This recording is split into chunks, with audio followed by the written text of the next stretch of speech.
This story takes place on the high Tibetan plateaus of Amdo on the western edge of China.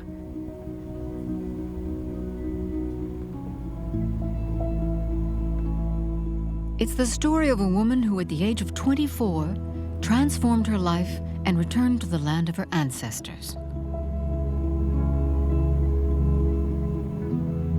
It's the story of a woman who set up a textile workshop in the last village of a lost valley in a place where heaven meets earth. It's the story of Dechen, who breathed new life into the yak wool trade, bringing pride, prosperity, and a future to the last remaining nomads in this part of Tibet.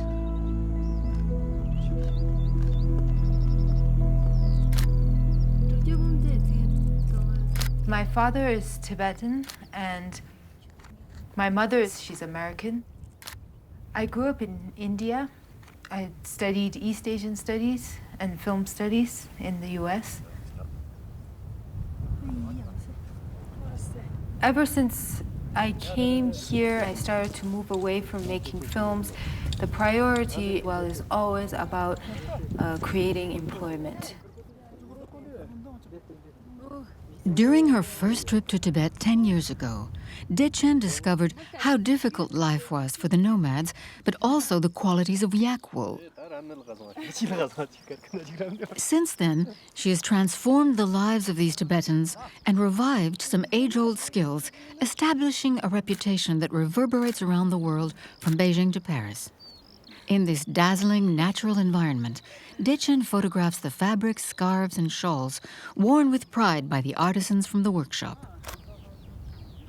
Each collection provides the opportunity to admire the work of these men and women who just a few years ago were fighting exile and poverty.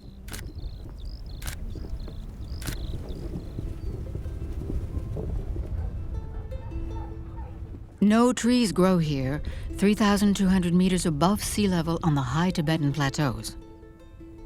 This mineral desert, an expanse of mountains and pasture, is 3 times bigger than the Sahara. There's more livestock here than there are people. Some 1,500 men and women cohabit with 6,000 yaks and 3 times as many sheep. Families move from one pasture to the next, seeking out what they need to survive in this seemingly endless land where temperatures can be capricious.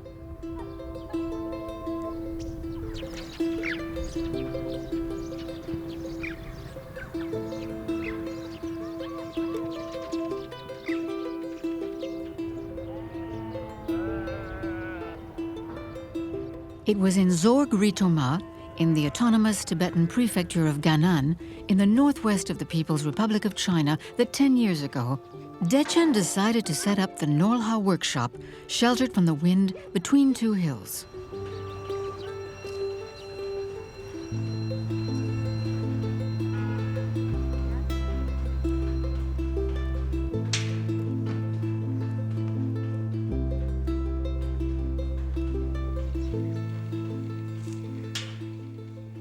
The word Nor, it can mean jewel, it can mean yaks, and it can mean wealth.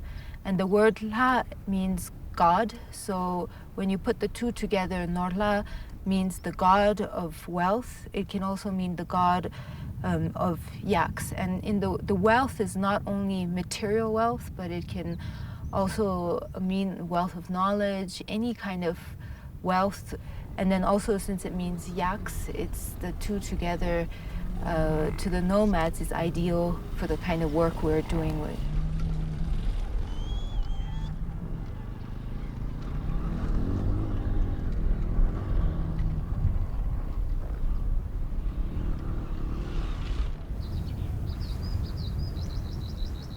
Yaks have always been at the center of nomadic life.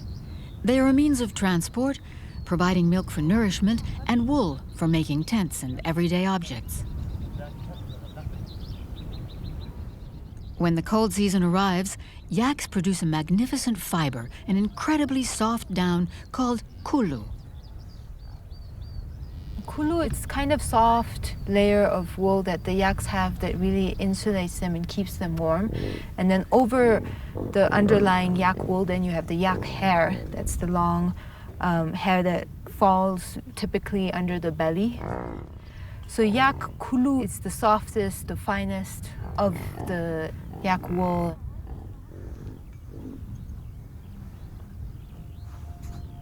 It was actually my mother who heard about these amazing fabrics that were made out of hand-spun yak kulu. So she had this instinct or this feeling that there would be a future in yak wool. And then for that reason, I came out here to start looking for yak wool.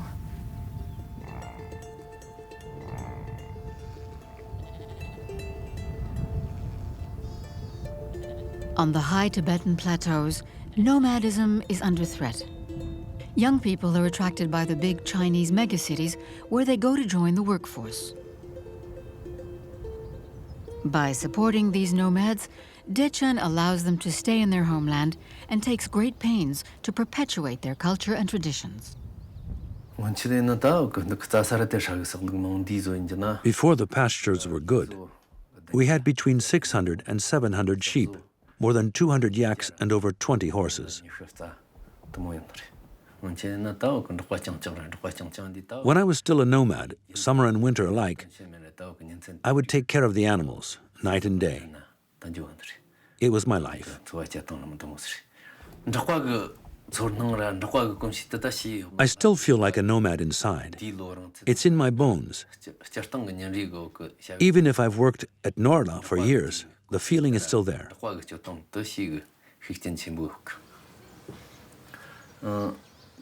Now I'm the production manager.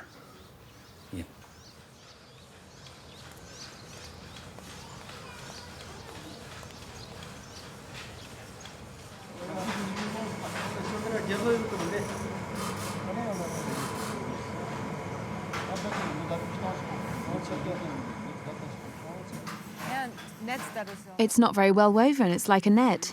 That way I'm using less thread.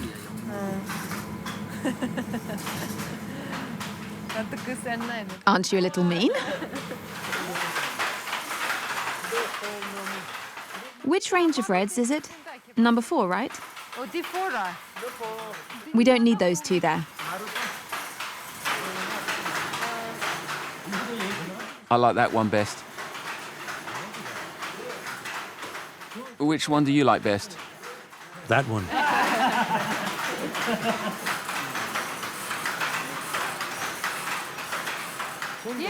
I love that one.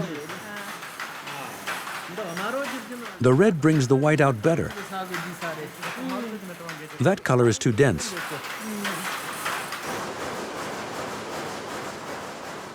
The workshop opened 10 years ago with 10 people, 5 men and 5 women. By the end of that year, there were 45 people. Spinners, dyers, weavers, dressmakers, pressers. Today, there are more than 100 people working there.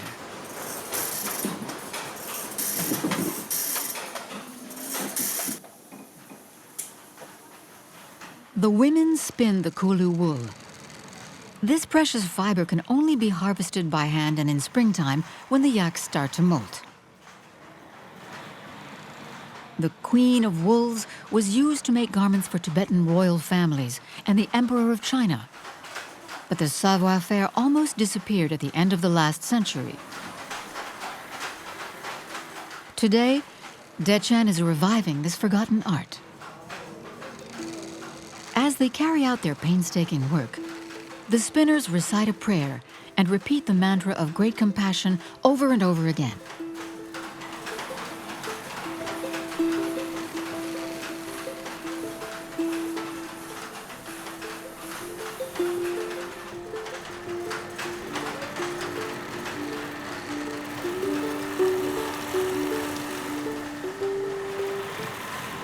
So for that reason, it was always very obvious that the only way that we could help people was by bringing and keeping the added value of this locally available raw material right in the area itself. And the only way you could do that was by providing stable jobs and a stable source of employment.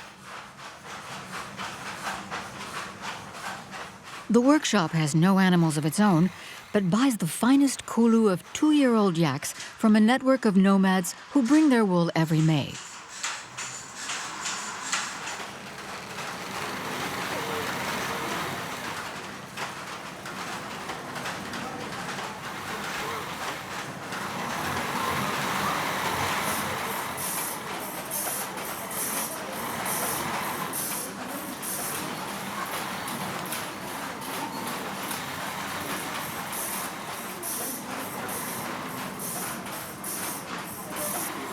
The workshop has started to become an ideal place for women to come because they had such hard lives as nomads. They had to wake up as early as 3 in the morning, and they start with milking all the animals.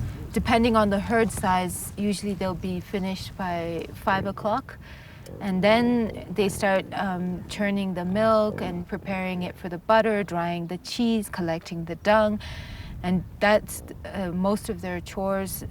They just really didn't have any free time at all in a single day during the summer months. It's a very harsh, hard life.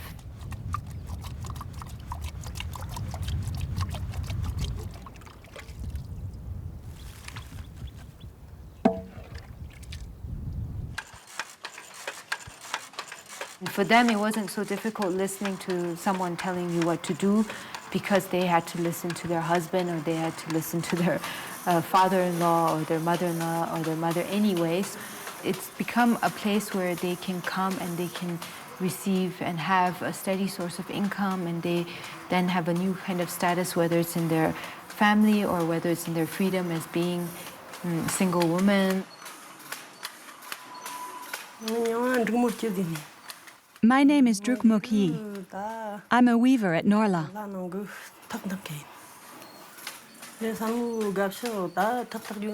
Weaving isn't something I was made to do. It was the first thing I learned. I really like sewing too.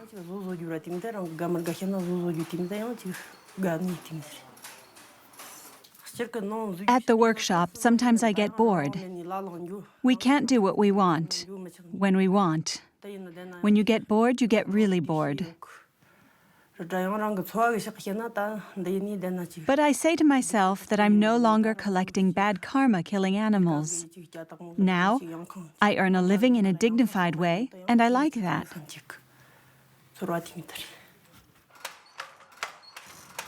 The people who work in the workshop all grew up as nomads. Mostly illiterate, they know these vast rolling grasslands like the backs of their hands. The first weavers went to Cambodia to train. I'm a nomad. I'd never traveled abroad before, not even to China. The first time, it was so hot. And I was amazed to see the ocean.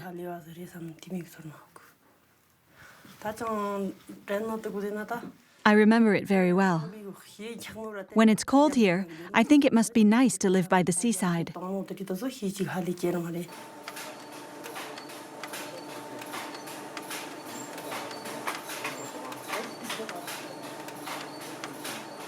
The other artisans were trained by Nepalese experts. They learned to spin and weave using an Indian technique that was new to them. Sometimes the training began from how to use a calculator, how to write numbers, and then how to add, how to subtract, and then they picked that up quite fast. Like Dechen, most of her close collaborators started this adventure at a young age. Dorji was 22 when he arrived at the workshop. I learned a lot from Dechen.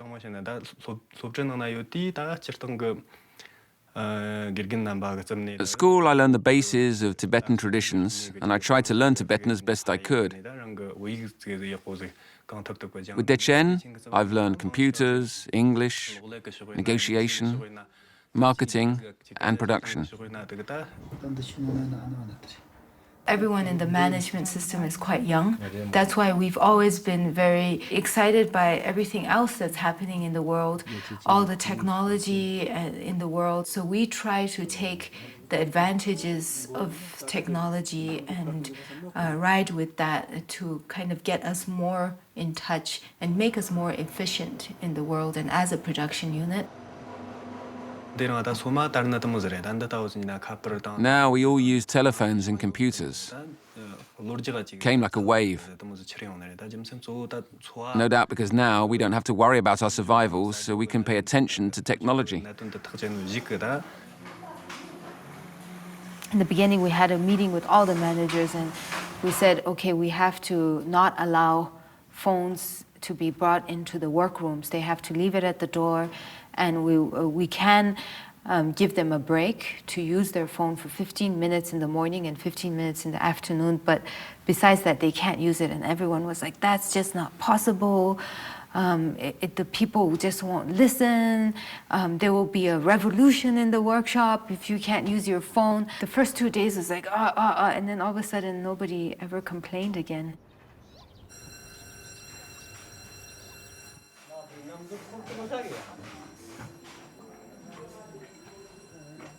For years, the nomads were isolated. Now, men and women are connected from across all the regions of the plateau. They discuss the state of their pastures, livestock sales, and they share the beauty of a forgotten poem on WeChat. These communication platforms connect them to the rest of the world, thus preserving the Tibetan language.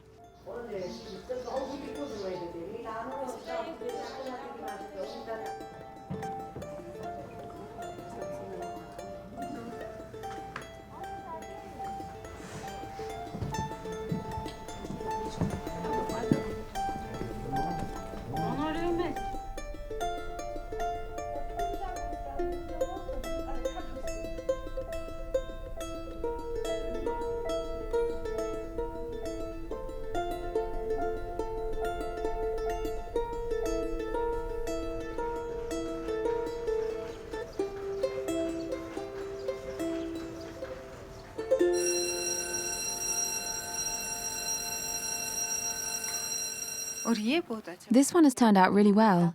Did you put the thread in later? No, we made it like this. We made this design. Look, this portion here is quite broad, so it's really not visible. So I placed the thread in such a way here that it becomes visible. This one's very good. This one is very good. Both of them are good.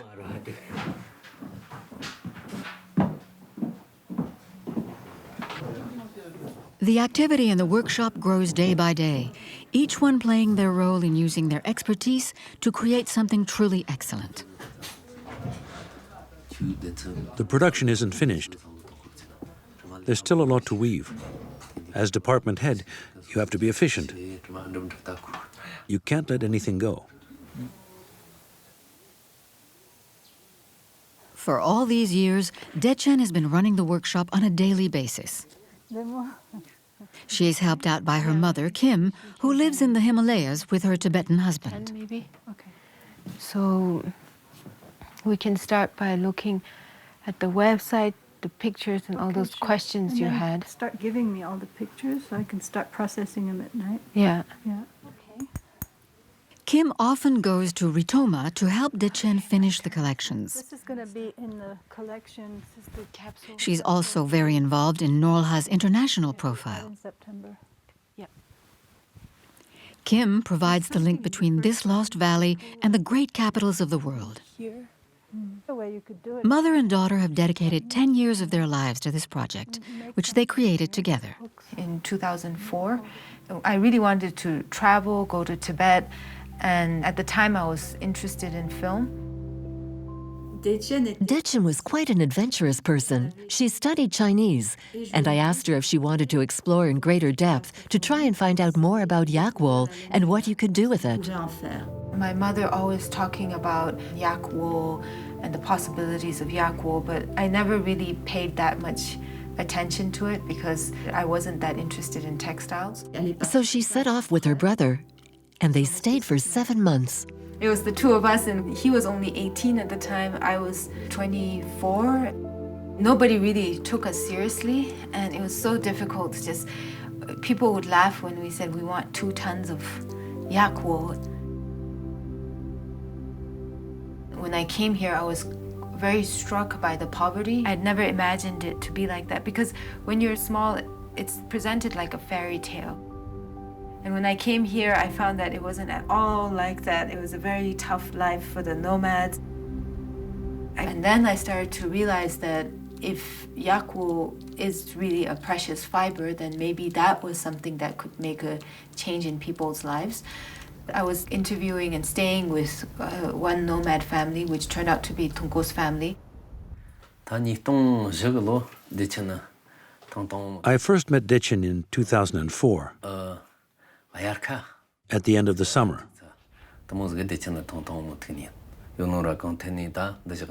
It was gray, just starting to rain.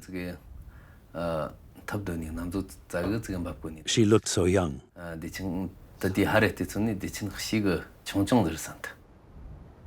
I continued to stay on, and I was very persistent.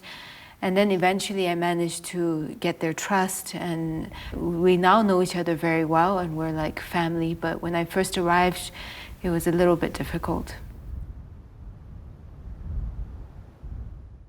I think this idea of helping, of making a difference, that's what motivated her most. When we talked about the future, she had some very ambitious projects.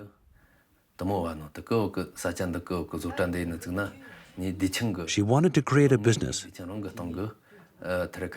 I felt that I could trust her completely. He was just incredibly curious about the outside world, and he knew that he had kind of missed the bus in that he had never had the chance to go to school. So this would be his last chance to just hop on this bus that would take him and to the modern world, or somehow bridge him into the modern world. So he was very eager to take that risk and take that chance. I remember. I'll never forget her.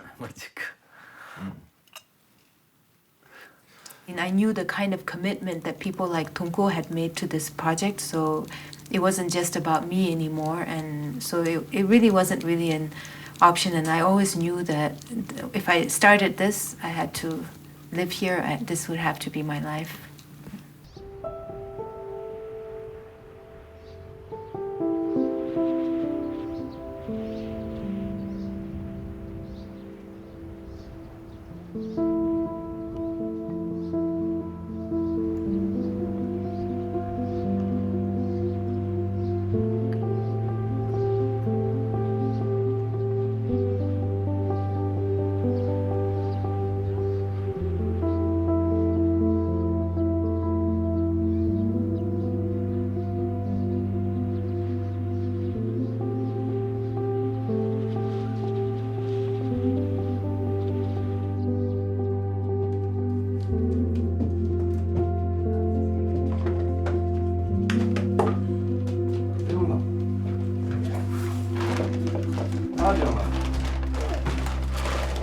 Yidam and I have been together now for almost 12 years. The glue of our relationship is that our vision in life, we share the same vision, we have the same goals. We now each have our projects, and this has been great because he has his project of focus, which is the camp, and I have Norlha. We have two daughters. The younger one, her name is Dechen. We all call her Baby D.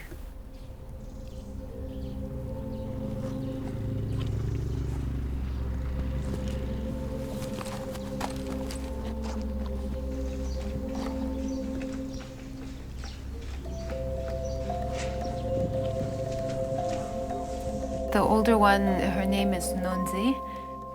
She's already got all these business ideas, and she's already thinking about what she's going to do when she grows up.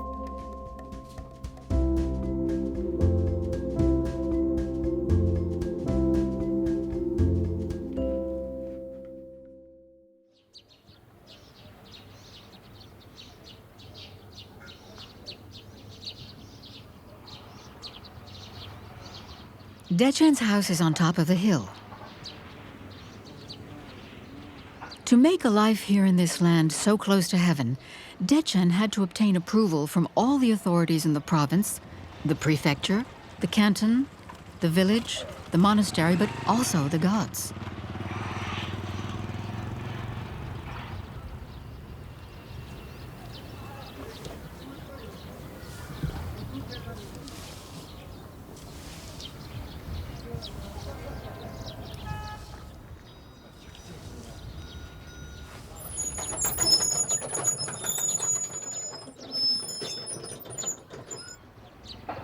The site of the workshop is very special. In 2006, it was covered with ruins. From what the monks say, the god of the earth keeps his horses in this place, and only people with a particular virtue can live and build here.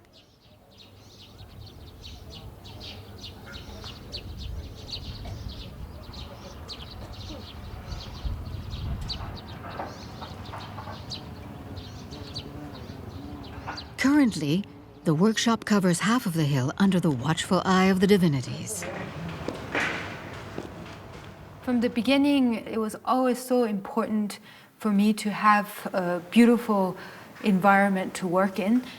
I really needed the people who were working to be happy, to be warm, to be comfortable. And one of the things that, from my experience, that I've realized is that light makes you a lot happier, it makes you lighter. If you're in an environment that you kind of respect, then you start to respect the work that you need to do.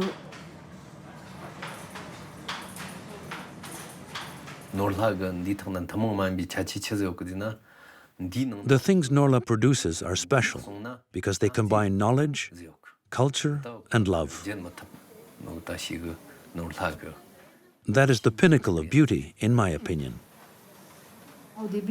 In the beginning, we only worked for luxury houses, and that brought a lot. It was much more interesting making something beautiful. It was harder to find something exceptional, and which would not just provide them with expertise, but also a kind of prestige to help this heritage.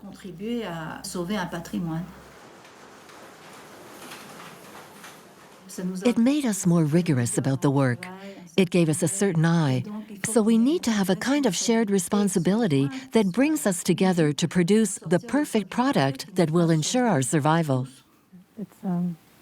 That's a really nice one because you can put these really crazy colors, and then you get just a hint. It's the same kind of thing as this. Yeah. You just get the hint of the crazy color. Yeah. I don't know. I like the idea of choice, a little bit of choice. Sometimes you do too much choice and it gets too confusing, but I like this one also.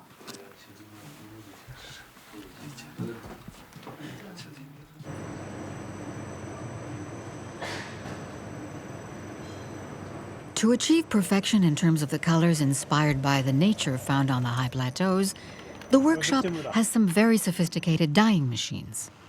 The dyers find the right dose to evoke the green of the summer pastures or the gray of a stormy sky.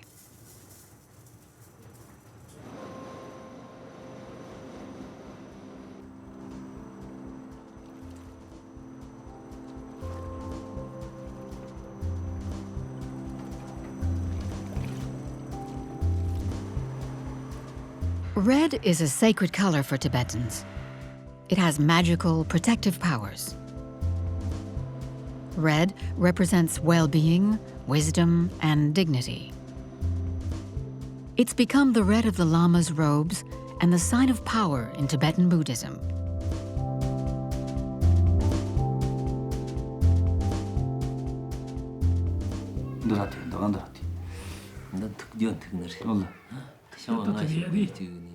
If we put 5 lengths, we should have almost 5 meters. Oh, there aren't 5 lengths there. Yes, there's one that is 5 lengths and another one that isn't. This one is 5 meters. This one is smaller. I'll try it before buying. The color is very fine. It's lovely.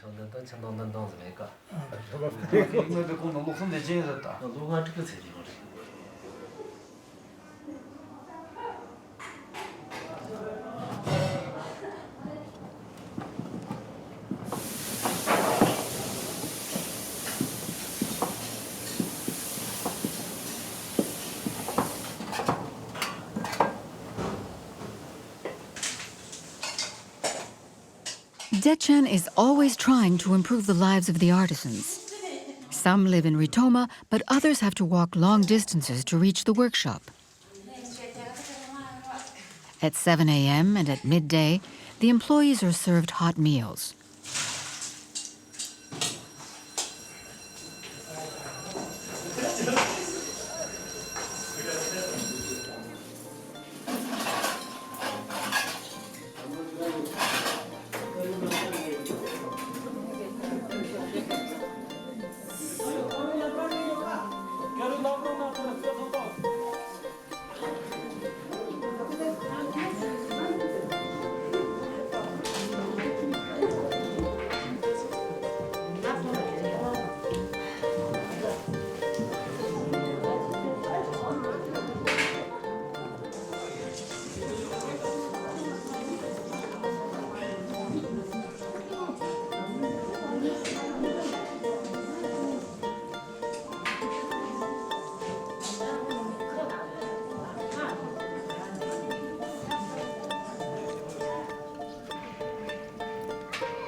Close by the workshop, the basketball court is a place of relaxation, where Norlha team regularly plays against the Ritoma monks.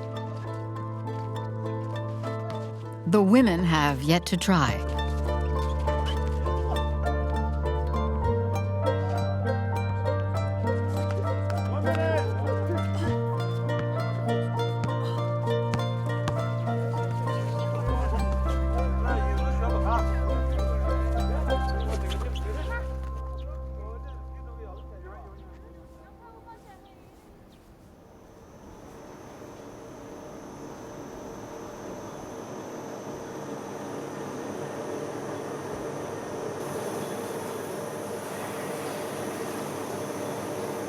A fabric can be woven, knitted, or felted.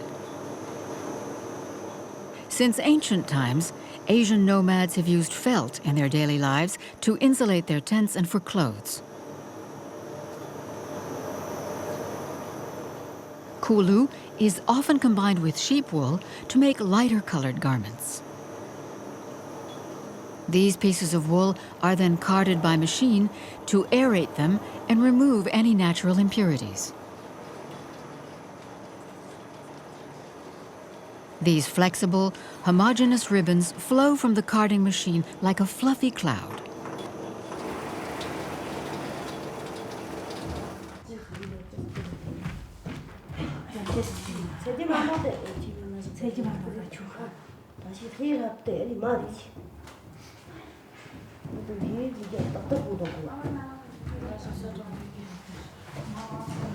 Felt is a fabric made from an accumulation of unspun wool that is layered until the required thickness is achieved. This density requires a colossal volume of wool.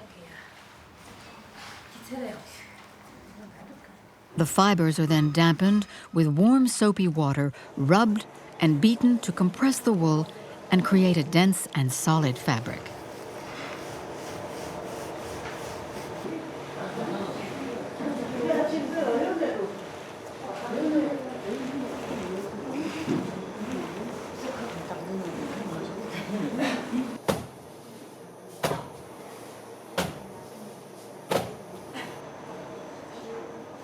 With the felting, we've always had a problem. The finer you get with the felt, the more difficult it is to achieve a complete evenness. So if it's 300 grams, to make sure that the whole panel is evenly 300 grams and not lumpy on some sides. Every time they brought in the felt panel, we'll pick it up and look at it in the light, and then we'll say, oh, this and this and this, that. And finally one day the manager was like, actually, if we had a light that we could see that before we felted, then I think we could solve it. And I was like, are you sure? And he said, yes, we just need a big table with lights. Sometimes their inventions were a little bit crazy and they didn't work out. So I was like, okay, first let's design a mini table of what you're saying and see if it really works. And then we'll make the bigger table. So they went to work and they designed a small table and they put the light on, and then they said, see, it's working, it's working. So finally we tested it by making one big table, and I mean, it worked. It's very obviously has become the solution of how we make very even, fine felt.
Tibetans love their hats.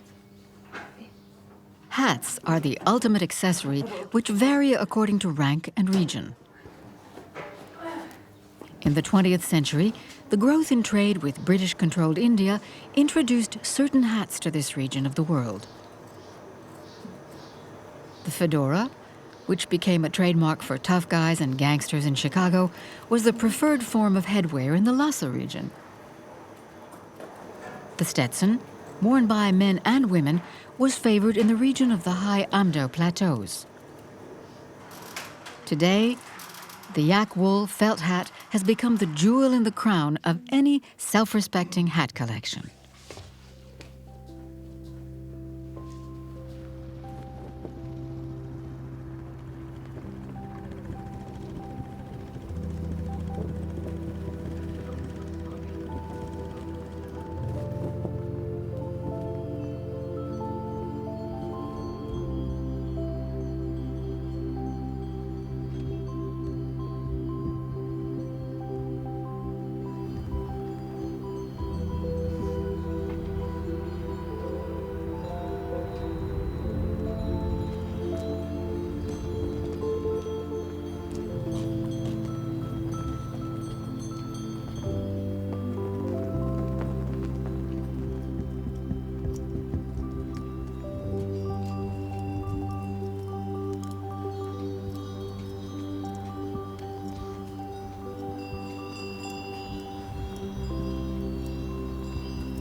Not far from the workshop, there's a single road, a long concrete ribbon linking Ritoma to the rest of China. A vast place where modernization is making huge strides.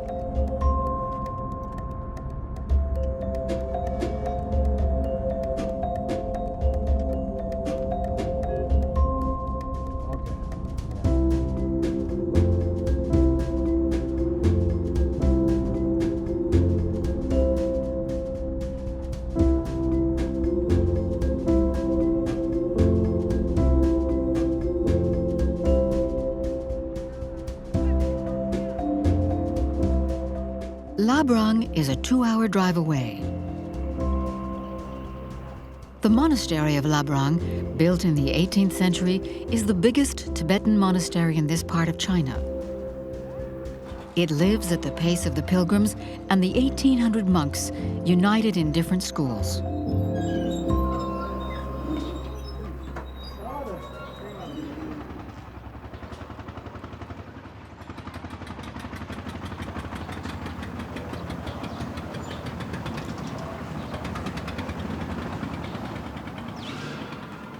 The biggest study center is that of the Gelupas. It's one of the main schools of Buddhism. It welcomes the elders of the families for a day, a month, or a lifetime.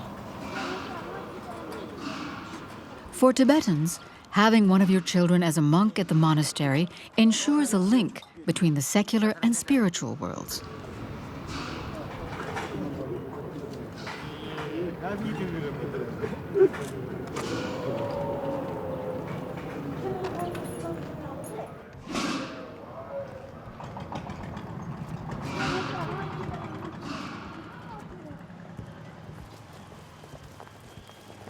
Every week, Dechen comes to her store in Labrang, and while she's there, visits her husband's family. His parents live near their eldest son, a monk at the monastery.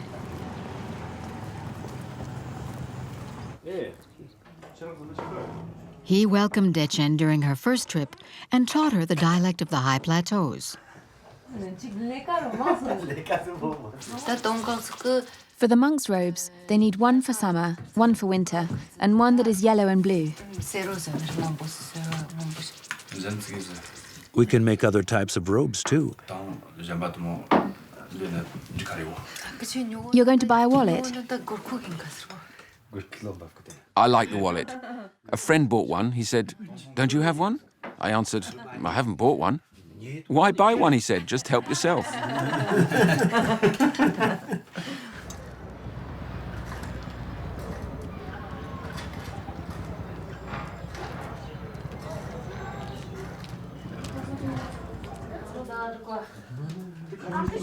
The red is for you.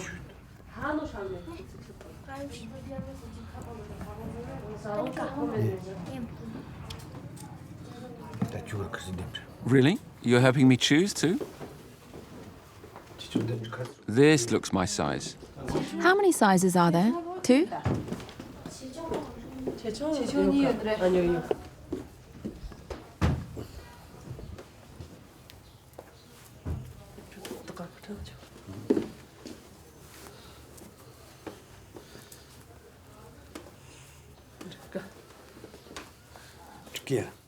Yes, it's perfect.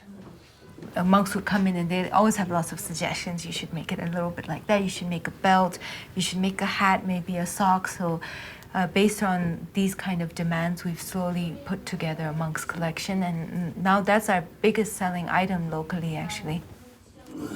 Monks are especially sensitive to quality because they're very used to dealing with beautiful tankas or beautiful statues or always the traditional kind of buildings. They're done with the best stonework people and best painters. And they're also very sensitive about where products are made. Very few products are well made and successfully made in Tibet. We're really proud in almost being the pioneers in the modern world of being a truly made in Tibet product.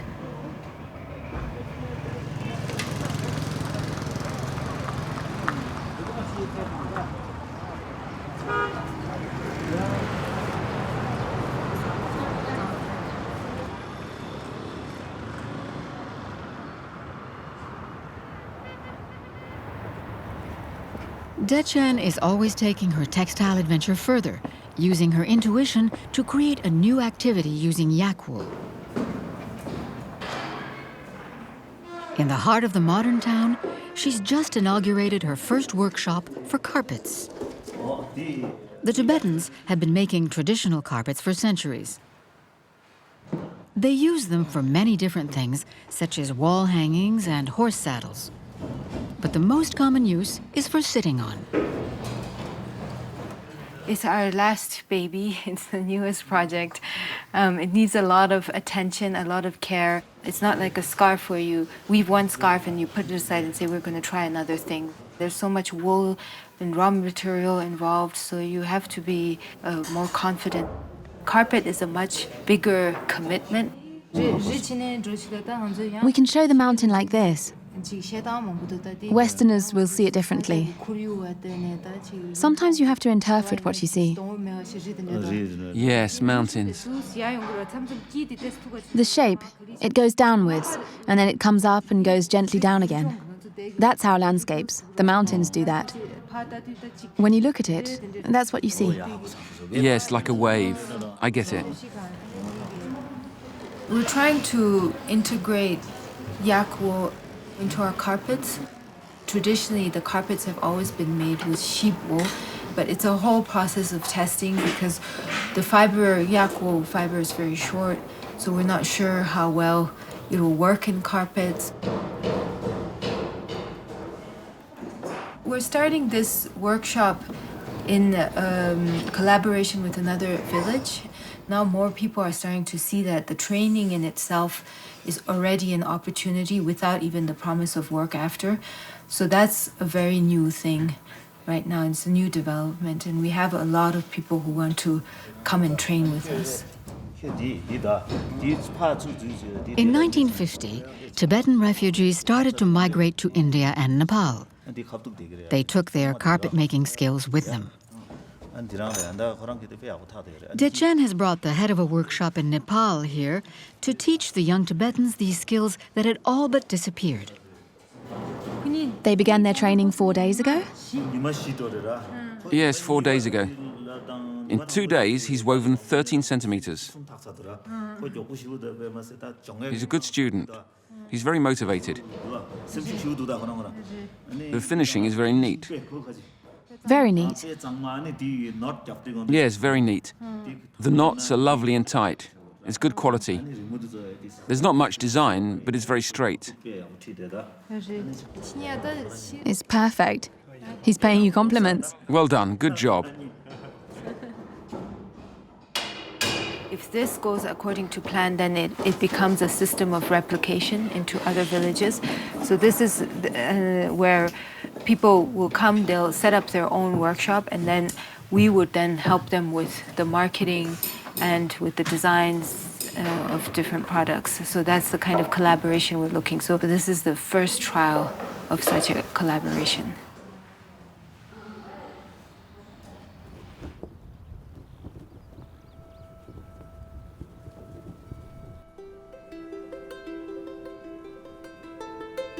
For Dechen, this is a new chapter in her Tibetan story. Day after day, she is helping Tibetan nomads to stay on their land and be proud of the work they're accomplishing.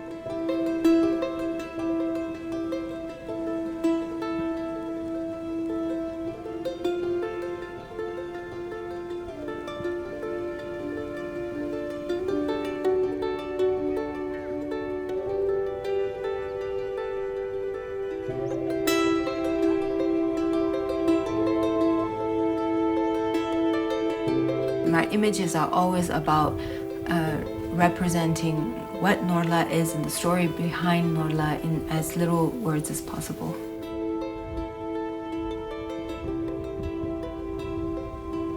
We all together share this sense of pride of what we've brought Norlha to be today. So I think that's what really makes us a team at heart together, and we really feel connected in that way.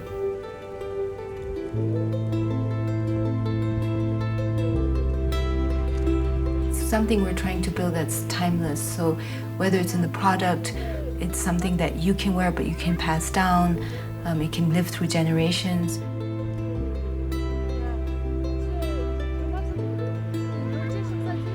The project itself at the workshop, it's also, we're trying to build something where the parents are working here but they can hope for their children to work here and their grandchildren, and it provides for a very stable workforce.